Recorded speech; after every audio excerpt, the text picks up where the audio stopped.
दया पवार जी की आत्मकथा अछूत के पिछले एपिसोड में हमने चर्चा करी कि किस तरीके से दया पवार जी को अपने मुंह फट स्वभाव के कारण जिंदगी में दिक्कतों का सामना करना पड़ता है। वहीं एक इंसिडेंस में ऐसा भी कोट करते हैं जहां इसी स्वभाव के कारण उनकी प्रशंसा भी होती है।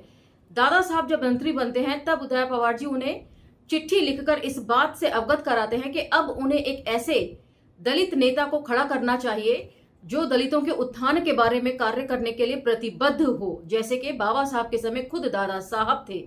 और दादा साहब के जन्मदिवस की पार्टी पर वे अपनी छोटी सी स्पीच में इस बात को स्पष्ट तौर पर मेंशन करते हैं कि उन्होंने दादा साहब को हमेशा एक कार्यकर्ता और एक आंदोलनकर्ता के रूप में ही देखा है, इसीलिए अब उन्हें दादा साहब मंत्री की कुर्सी पर बैठे हुए अजीब लग रहे हैं। वहीं दादा साहब जो है आजकल के मंत्रियों के स्वभाव के विपरीत दया पवार जी की भूरी भूरी प्रशंसा करते हैं कि उन्होंने सच्चाई से उन्हें अवगत कराया।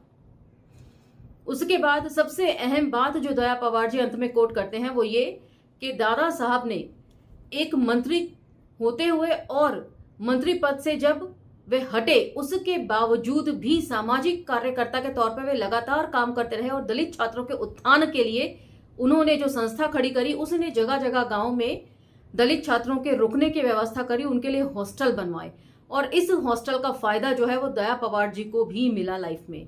तो यहां तक हमने पिछले एपिसोड में चर्चा कर ली थी, अब हम चर्चा को यहां से आगे लेकर चलेंगे। तो चलिए मेरे साथ। जय भीम, मैं शालिनी और आप देख रहे हैं अंबेडकर नामा।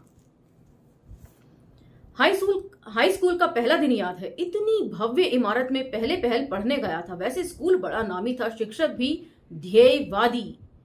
जीवन में जो विभिन्न दिशाएं मिली इसी स्कूल में। स्कूल के शिक्षकों का मेरे जीवन पर गहरा प्रभाव पड़ता गया। हर छात्र में शिक्षक बदलते, इसमें भी मजा आता। 8वीं में हमें अंग्रेजी पढ़ाना शुरू किया गया, लेकिन साहबों की भाषा तंग कर देती। अंग्रेजी के लिए ब्राह्मण शिक्षक थे। गोरे गोरे कसी हुई देह, धोती कुर्ता, गांधी टोपी पहनते, माथे पर तिलक। काम में बहुत सख्त पर दिल से बहुत नरम। हम देहातों से आए थे इसलिए अंग्रेजी का उच्चारण ना जमते।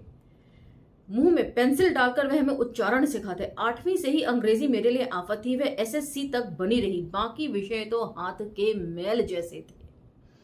बोर्डिंग के लड़कों और मुझ में एक महत्वपूर्ण अंतर था। ये लड़के गांव के लड़कों से अधिक घुलते मिलते नहीं थे, अपना अलग ग्रुप बनाकर कक्षा में बैठते, पर मैं सवर्ण लड़कों में बिना किसी हिचक के शामिल हो जाता। बोर्डिंग के लड़के जिस सेक्शन में थे मैंने उसमें प्रवेश नहीं लिया। वैसे हमारा सेक्शन सबसे आगे था। पहले 5-10 स्थानों तक पहुंचने वाले लड़के मेरे ही सेक्शन में थे। भगत और भरीतकर का कोई भी हाथ नहीं पकड़ सकता था। अध्ययन में भी ये सबसे आगे थे।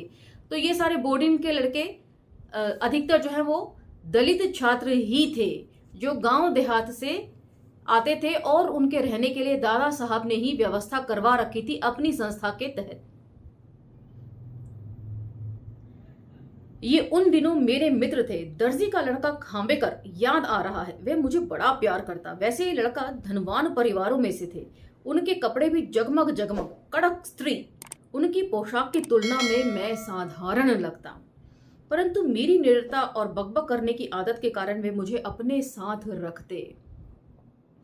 नाटक के प्रति मेरे पागलपन की बात भी बड़ी अजीब है। बचपन में तमाशा का कलाकार बनने की इच्छा होती, इधर हाई स्कूल में नाटक ने पागल बना दिया। नाटकों के कारण पढ़ाई के 12 बज गए थे। मैं अभिनेता बनूं ये स्वप्न आंखों में तैर जाता।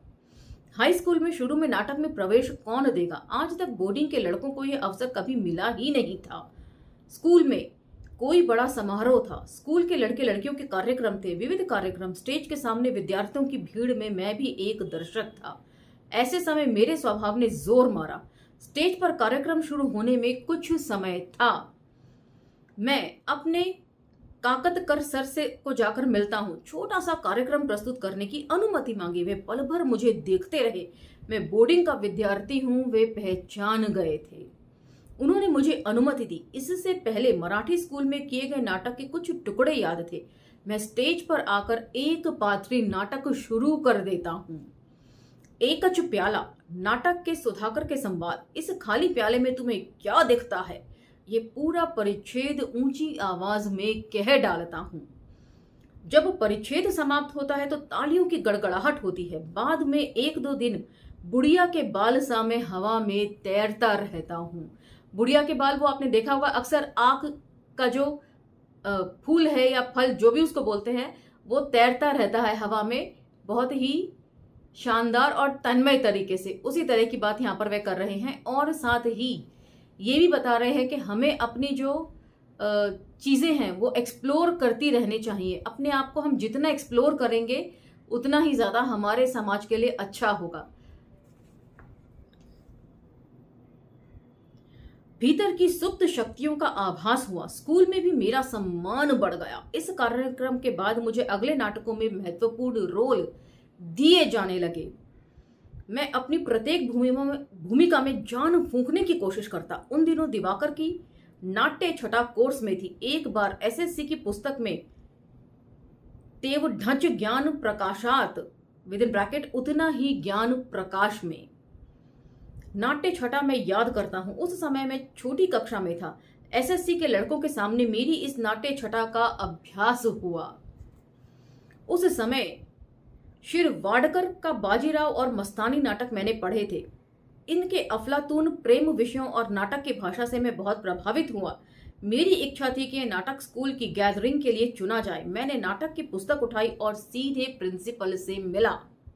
स्कूल के प्रिंसिपल उपासनी थे।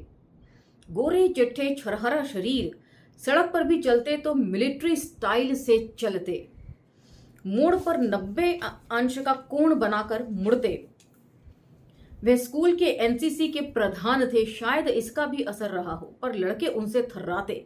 वे मेरी ओर आश्चर्यचकित होकर देखने लगे, झल्लाए नहीं। उन्होंने मुझे समझाया, अरे मस्तानी का काम कौन करेगा, इसका अंदाजा तुझे भी है। वैसे सांगमनेर गांव में कुछ अलग किस्म का था, पर लड़कों के साथ लड़कियां काम करें ये बात यहां भी हजम नहीं हुई। मतलब लोग जो हैं पढ़ने लिखने के बावजूद भी अभी तक रूढ़िवादी संस्कारों में जकड़े हुए थे। मैंने पहले ही एक ब्राह्मण के लड़के को मस्तानी के रोल के लिए तैयार कर लिया था। मैं उसका नाम लेता हूं। प्रिंसिपल को स्कूल चलाना है, मुझे वह इनकार करते हैं। उस दिन मैं हारा हुआ बाहर निकलता हूं। नाटक का भूत हटा तो एक बहुत मामूली कारण से। मुझे याद है कि स्कूल का वह मेरा अंतिम वर्ष था। मन में नाटक का नशा अभी उतरा नहीं था। स्कूल द्वारा इस वर्ष राजा अशोक नाटक खेलने के लिए चुना गया। इस साल भी मुझे महत्वपूर्ण भूमिका दी जाएगी ऐसा मेरा ख्याल था, परंतु चुनाव में मुझे अशोक का रोल नहीं मिला। अशोक राजा गोरा है और तू काला, ऐसा कहकर शिक्षकों ने अशोक का रोल मुझे देने से इनकार कर दिया। अशोक के सरदार की भूमिका देने लगे। मैं बहुत क्रोधित हुआ। गुस्से में कांपते हुए मैं प्रिंसिपल से मिला। उस दिन उन्होंने मेरे सामने एक नया सवाल उपस्थित किया। ये तुम्हारा आखिरी साल है। तुम जैसे गरीब लड़के के लिए नाटक का शौक अच्छा नहीं, ये धनवान लड़कों के धंधे हैं। उस दिन ना जाने क्यों मुझे अपनी असलियत का ईमानदारी से एहसास हुआ। ये बात काफी हद तक सही भी है। आप में कितना भी रुझान क्यों ना हो, हमारे लोगों को जो है सबसे पहला पढ़ाई लिखाई की तरफ अपना रुझान करना चाहिए, बाकी सब चीजें उसके बाद आती हैं। भविष्य किसी सुनसान भयानक रेगिस्तान सा दिखाई देने लगा। मेरे दिमाग में कई प्रश्न आते जाते। पहला सा जोश ना था। एक तरफ तो मुझे टाला गया था, यह अपमान से मैं दहक रहा था, और दूसरी ओर पढ़ाई का पहाड़ मुंह बाए खड़ा था। उस समय एक बात हुई, मैं राजा अशोक नाटक देखने तक नहीं गया। स्कूल के सभी कार्यक्रमों में मैं जरूर उपस्थित रहता, विशेषकर भाषण, निबंध स्पर्धा, खेलकूद आदि में। गांव में सार्वजनिक स्थानों पर वाद विवाद प्रतियोगिता होती। मैं अपना नाम दिया तो बोर्ड के लड़के मुझे चिढ़ाने लगे, यह देखो दूसरा अम्बेडकर सभा में भाषण कर रहा है। मैं निराश हो जाता। तो इससे पता चलता है कि जब बाबा साहब रहे होंगे वो किस तरह का भाषण दिया करते होंगे और उनका इम्पैक्ट कितना लार्जर स्केल पर रहता होगा। उनके जाने के बाद भी लोग जो हैं उनसे थर्राते थे कि उनके जैसा भाषण करता कोई दूसरा तैयार ना हो जाए। इसीलिए यदि जो भी भाषण में अच्छा रहता होगा स्टूडेंट, दलित छात्र खासतौर से, उसको डीमोरलाइज करने का कोई मौका लोग छोड़ते नहीं होंगे। आजकल आपने कॉलेज में लड़कों द्वारा रैगिंग की बात तो सुनी ही होगी। ऐसे ही एक दिन मेरी भी रैगिंग हुई। होली का दूसरा दिन बोर्डिंग में लड़कों का रंग खेलना रंग ला रहा था। रंग न मिलने पर कीचड़ इस्तेमाल होता। इसी दिन स्कूल में मेरी संस्कृत की परीक्षा थी। कोर्स के बाहर दूसरे विषयों की खास परीक्षा स्कूल में ही होती। ड्राइंग, हिंदी, संस्कृत ऐसे ही कुछ विषय थे। मैं कपड़े पहनकर स्कूल जाने की तैयारी में था। बाहर लड़के घात लगाकर बैठे हुए थे। मुझे पसीना छूटता है। अंत में कमरे का दरवाजा खोलकर सरपट दौड़ने लगता हूं। लड़कों का रंग बच गया, इसी बात का संतोष था। इस रैगिंग में आगे और नई बातें जुड़ी। इसका कारण मैं ही अपने ऊपर लेता हूँ। छुट्टियों में जब गांव जाता तो माँ बहन के खाने की दुर्दशा देखी ना जाती। हमेशा कलेजे में केल सी ठुकती लगती। इसी बीच बोर्डिंग में काम करने वाली बुढ़िया थक जाने के कारण नौकरी छोड़ देती है। मैं संचालकों से माँ की नौकरी के संबंध में बात करता हूँ। मेरी प्रार्थना मान ली जाती है। मैं छुट्टियों से वापस आते समय माँ बहन को लेकर ही आ जाता हूँ। माँ को खाने के अलावा 30 रुपए महीना मिलते, उसमें बहन का भी भोजन था। 50-60 लड़कों का भोजन बनाना, पर माँ कहती गांव की झंझट से यह अच्छा है, एक जगह बैठकर रोटियां बेलनी हैं। परंतु हमारा ये सुख बहुत दिनों तक नहीं टिक पाया। माँ के गले की तावीज की गांठ सा मेरा मन भी रिसता गया। एक एक गांठ फूटे और जख्म रिसते जाए, ऐसी अवस्था। तो पहले एपिसोड्स में दया पवार जी इस बात को मेंशन कर चुके हैं कि उनकी माँ को जो है गले में गांठें हो गई थी, जो समय समय पर रिसती रहती थी। जैसे ही एक गांठ ठीक होती थी या सूखने लगती थी तो फौरन दूसरी गांठ हो जाया करती थी। बोर्डिंग के लड़के मुझसे और अधिक द्वेष करने लगे। उनमें से कुछ लड़के अच्छे थे, उनकी सहानुभूति मिलती, परंतु दादा किस्म के लड़के बड़े आक्रामक थे, वे भी ऊंची कक्षा के। मुझसे कोई बात ना करता। अब इसे खाने में मजा आ रहा होगा। माँ मुझे शायद चोरी से कुछ खास विशेष खाना देती होंगी। ऐसी उल्टी सीधी बातें कानों तक पहुंचती। इसीलिए माँ से यदि कमरे में 2 शब्द भी बोलने होते तो रोंगटे खड़े हो जाते। माँ और मेरे बीच एक अदृश्य दीवार खड़ी होती जा रही थी। खाना खाने बैठने पर सभी की नजरें मेरी ओर, तीरों सी तेज चुभती नजरें। वैसे माँ को बड़ी तकलीफ उठानी पड़ती। इसी काम के लिए लोकल बोर्ड के कोली बोर्डिंग में 2 महिलाएं थीं। वहां लड़के कम और पगार ज्यादा थी। उनके सर्विस फंड भी काटे जाते। माँ का शोषण होता था, पर किसे बताता। कहने पर सीधे कहेंगे नौकरी करनी है तो करो, नहीं तो छोड़ दो। कोहलू के बैल सी वे खटती। अपने बच्चे आंखों के सामने हैं, इतना ही संतोष उसे होता। सुबह 5 बजे से उसे उठना पड़ता। नाश्ते के लिए ऊसल बनानी पड़ती। तो यहाँ ऊसल फुटनोट 1 में दी हुई है। बिना तरी वाला चना या मूंग। नाश्ता होते ना होते 3-4 पायली बाजरे की रोटियां सेकनी पड़ती। तो यहाँ पर फुटनोट 2 में पायली क्या है ये दिया हुआ है, वो मैं आप लोगों के लिए पढ़ देती हूँ। एक प्रकार का तौल, 1 पायली इज इक्वल टू 16 किलोग्राम। तो उस हिसाब से आप लगा लीजिए तकरीबन 50 से 60 किलो जो बाजरे का आटा है उसकी रोटियां उन्हें सेकनी पड़ती दया पवार जी की माँ को। नाश्ता होते होते 3-4 पायली बाजरे की रोटियां सेकनी पड़ती। बोर्डिंग में भोजन के विविध प्रकार नहीं थे। रोटी और पतीली भर पतली दाल। लड़के कहते भाई यह क्या, कितनी पतली दाल, ऊपर की छत भी दिखती है। माँ बेचारी क्या करती, दिए गए माल से ही उसे सब कुछ पकाना पड़ता। 3-4 महीने तक माँ वहां थी। ना कैजुअल लीव और ना पगारी छुट्टी। दहकते चूल्हे के सामने माँ बैठी दिखती। किचन के धुएं से घुटती रहती, मानो वह गैस चैम्बर हो। माँ ये मरण यातना सिर्फ मेरे लिए सहती। स्कूल की छुट्टी रहने पर माँ को भी उतनी ही छुट्टी मिलती जैसे कोई कैदी पैरोल पर छूटे। आज मेरे चेहरे पर उदासी की जो काई दिखाई देती है ना, वह उन्हीं दिनों की है। इससे एक बात हुई, मैं बोर्डिंग में अधिक देर तक न रुकता। भोजन के लिए आता, गांव के सवर्ण मित्रों के साथ ही घूमता, उनके घर जाता, खांबे करके घर अधिक जाता। इसके घर मुझे बहुत स्नेह मिलता। अलबत्ता मैंने ये बात छिपा रखी थी कि मेरी माँ इसी गांव में बोर्डिंग में काम करती है। फिर भी मेरे अधिकांश मित्रों को शायद ये मालूम था, परंतु मुझे बुरा लगेगा ये सोचकर शायद वे उस जाहिर तौर पर इसका उल्लेख ना करते। एक बार खांबेकर की माँ अचानक ही मेरी माँ के बारे में पूछ डालती है। मेरे होशो हवास उड़ गए, कोई चोर पकड़ा गया हो, कुछ इसी तरह उस समय मैं दिखा होऊंगा। तो एज्यूम कर रहे हैं कि मेरी शक्ल जरूर ऐसी ही लग रही होगी। दया पवार जी ऐसा बोल रहे हैं। दादा साहब को भी मैं टालने लगा। जिस दिन मैं छात्रावास में आती ठीक उसी दिन मैं गांव चला जाता। वैसे यह एक का गुस्सा दूसरे पर निकालने जैसी बात थी। एक बार वे छात्रावास में आने वाले थे। सारे विद्यार्थियों को पहले से ही सूचना दी जा चुकी थी, लेकिन मैं जानबूझकर उस दिन दोस्त के घर रुक जाता हूँ।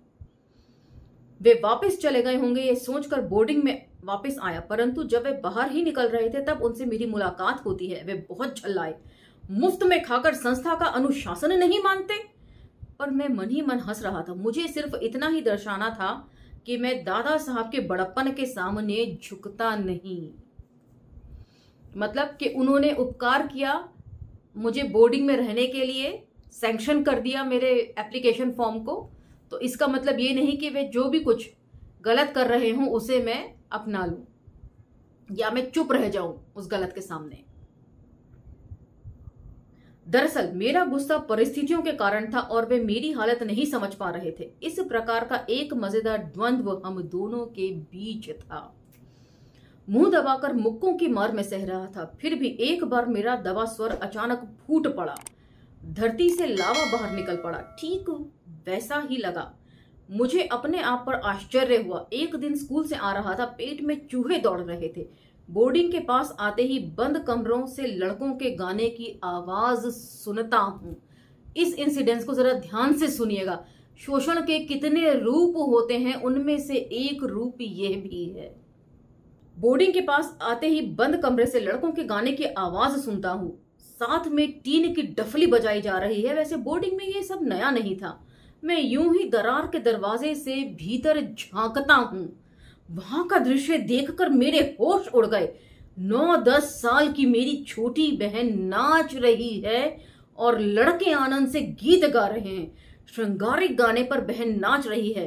ले चल मेरे राजा संग संग जेजुरी काठियावाड़ी घोड़ी पर सामने बिठाकर यह गाना चल रहा था। यह दृश्य देखकर मेरा दिमाग घूम गया, नसें चटकने लगी।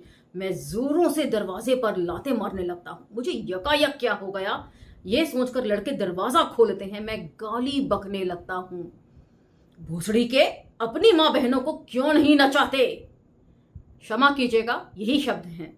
मेरा विरोध कोई नहीं करता। सब उठकर जाने लगते हैं। इतनी छोटी सी बात पर मैं इतना अधिक क्रोधित होऊंगा, इसी पर सबको आश्चर्य हो रहा था। उस दिन मैं अत्यधिक बेचैन हो गया। बहन को सीने से लगाकर फूट फूट कर रोता हूं। तो आपकी छोटी बहन जो है वो आपके दोस्तों का मनोरंजन कर रही है, कितनी विभत्स निगाहों को सह रही है। ये कोई छोटी बात है क्या? लेकिन माइंडसेट ऐसा है लोगों का। सवर्णों को लगता है या दूसरे लड़कों को लगता है कि हमें औरतों की अपनी माँ बहन की इज्जत करने की तो जरूरत है, लेकिन दूसरे की माँ बहन की इज्जत की शायद कोई जरूरत नहीं है। ऐसा हमारे भारतीय समाज का माइंडसेट बन चुका है पुरुषों का। अब जो घटना मैं बताने जा रहा हूं उसकी मात्र याद से रोंगटे खड़े हो जाते हैं। जो घटना घटी उसमें लड़कों का कितना दोष है ये अलग बात है। भारतीय संस्कार सबकी नस नस में समा चुके हैं। उससे दलित लड़कों को मुक्ति कैसे मिल सकती है? एक बेहद वाजिब प्रश्न है जो यहाँ पर दया पवार जी ने उठाया है। हम सिर्फ सवर्णों को दोष देते हैं, लेकिन हमारे अपने लड़कों का क्या, जो मौका मिलते ही बिल्कुल सवर्णों को इमिटेट करने की कोशिश करते हैं, खास तौर से महिलाओं के मामले में। इस बात पर आप लोग विचार कीजिएगा। कमेंट सेक्शन में मुझे अपने विचार भी जरूर बताइएगा। उससे दलित लड़कों को मुक्ति कैसे मिल सकती है? परंतु इस घटना से सारा जीवन ही फट गया। जिन लड़कों के कारण यह रामायण घटित हुआ उनके लिए आज मेरे मन में तनिक भी द्वेष नहीं है। उनमें से कुछ ऑफिसर हैं, उनमें से एक तो जिला परिषद का सभापति। जब भी वे मिलते हैं मां की याद विशेष रूप से करते हैं। इसके बाद मैं आदर है उनके मन में। उनमें से कुछ को मां मुझसे भी अधिक स्नेह करती रही। बात यूं हुई कि मां को बोर्डिंग में आए 1 महीना भी नहीं हुआ था कि मां को मासिक धर्म हुआ।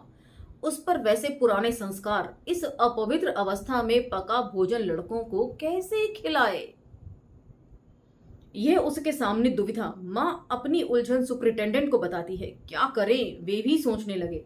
बाहर से यदि 4 दिन के लिए बर्तन वाली बुलाई गई तो हर माह का ये सिरदर्द हो जाएगा। इससे क्या होता है कहकर वे उस दिन खाना पकाने के लिए मजबूर करते हैं। माँ के लिए और कोई रास्ता न था। यह खबर लड़कों तक कैसे पहुंची भगवान जाने। मैं थाली लोटा लेकर भोजन गृह की ओर बढ़ता हूं तो सारे लड़के एक कोरस में गा रहे थे, पचका हो गया रे पचका हो गया। कोई भी भोजन के लिए तैयार नहीं था। क्या हुआ ये मुझे मालूम ही न था। शायद सब्जी का शोरबा बिगड़ गया हो, मेरा ख्याल था, क्योंकि कभी कभी उसमें नमक अधिक होता तो कभी कभी एकदम फीका। लड़कों की ऐसी हमेशा शिकायत होती। मेरे सामने माँ को बुलाकर डांटने में लोगों को बहुत आनंद मिलता। उनमें से कुछ तो बड़े शैतान, उन्होंने माँ की अनुपस्थिति में 1-2 मुट्ठी नमक पतीली में डाल दिया था। ये छल चलता रहता। सबकी नजरें टलते ही मैं 2 कौर ठूंसता। भावना का उफान अधिक बढ़ने पर माँ के आंचल में रो लेता। माँ की आंखों में भी आंसू ना रुकते। उस उम्र में कितने आंसू थे, थोड़ा बोलने पर भी गला भर आता। साने गुरुजी ने आंखों का समर्थ वर्णन किया है, परंतु वे इतने बहने लगे कि आंखें सूखने की बारी आ गई। रोने की या हर चीज की एक लिमिट तय होती है, यही कह रहे हैं। मैं थाली से उठता हूं और माँ के साथ क्या हुआ ये जानने के लिए आगे बढ़ता हूं। माँ बात स्पष्ट करती है। ऐसा लगा कि धरती फट जाए और हम माँ बेटे को संभाले। समाज जिन लोगों को अपवित्र मानता था वे ही लोग स्त्री देह को अपवित्र समझे, पर यह सब समझने की उम्र न थी। तो आज का ये एपिसोड हम यहीं विराम देते हैं और जिन प्रश्नों को मैंने आपके सामने रखा है आप उस पर चिंतन मनन जारी रखिएगा और कमेंट सेक्शन में मुझे बताइएगा कि इन प्रश्नों को लेकर आपके क्या विचार हैं। यदि आपको ये एपिसोड्स इंटरेस्टिंग लगते हों और इन्फॉर्मेटिव लगते हों तो दूसरे सोशल मीडिया प्लेटफॉर्म्स पर इन्हें स्प्रेड करना भी ना भूलिएगा। अब मुझे आज्ञा दीजिए, मिलते हैं अगले एपिसोड में चर्चा को आगे जारी रखते हुए। धन्यवाद। जय भीम।